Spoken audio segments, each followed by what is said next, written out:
ụmụnne m na ụmụnna m, aha bụ Maazị Stanley Ugoji, nwa afọ Imo steeti n'Olu Local Government. A sị ka m na-ekiri onyonyo a na-akpọ Igboekunie TV. Ụmụnne m na ụmụnna m, achọrọ ka m na-apụta na-ekiri Igboekunie telivishọn TV. Ya ebe a na-eme emume gbasara ndị Igbo.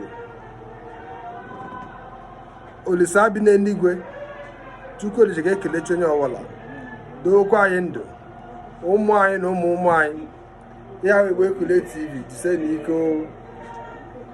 Igbo ndị ọma nwe mmadụ, anyị awụchala kpọmkwem na ihe mmemme Igboekunie, ebe anyị na-eme ihe gbasara Igbo, na-ekwu ihe gbasara Igbo, erimeri na ekike Igbo na ihe niile dị Igbo n'ime.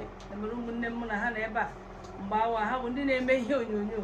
Achọrọ ka ha kọtụrụ anyị obere ihe gbasara ihe onyonyo nke a na-akpọ Nollywood, ma ọ kwatịrị ka anyị na-eme ya gịnị n'asụsụ anyị ka ọ ka anyị na-asụ ya na nke ndị oyibo.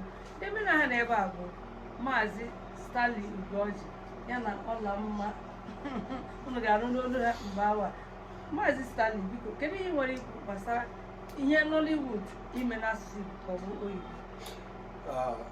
Ndị ọma na-ege ntị, ekele m like otu nwaada anyị si wee gwa ha awụ Maazị Stanley Ugoji, awụ nwa afọ Imo steeti. Ihe gbasara emume nke Nollywood n'asụsụ Igbo, otu nwaada si wee jụọ ma ejụkwana m onwe m ga-asị gị ọ dị m mma, because ọ sị na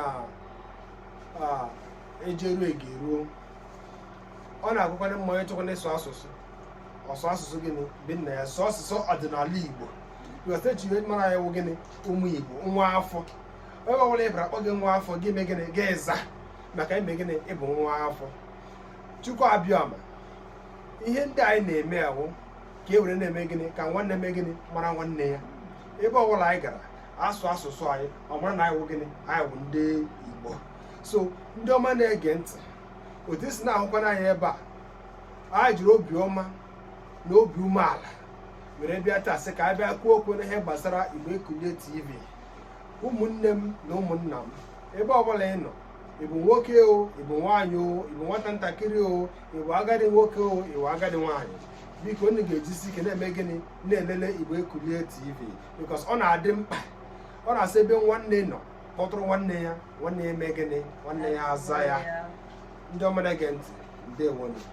Ọ dị mma, unu anụ ya kpọmkwem n'ọnụ nwanne m nwoke, ka m nụ ihe nwanne m nwaanyị ga-etinye na ya bụ ihe. Ọlamma, biko kedu ihe nwere ikwu ebe a?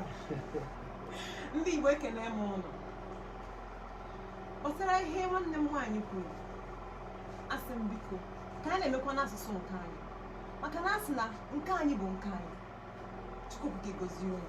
A ga-achọ ịmata onye ebee ka ịbụ. Abụ m nwaada ụmụaka n'Imo steeti, and afọ m bụ Princess Ọlamma Nwadia. Otu a ka ọ dị, unu anụle na ọ dịkwa mma ka anyị na-eme ihe ọbụla gịnị, anyị na-eme nke anyị, n'ihi na nke anyị gịnị bụ nke anyị. Ya gaziere unu. Gazikwere unu. Ndị Igbo na-ekini m, ekene m ụnụ. Afọ m bụ Princess Ọlamma Nwadia. Abụ m nwaada ụmụaka n'Imo steeti. Biko nụ, kedu ebe nụ Igboekunie TV. Chukwu okike gọzie unu.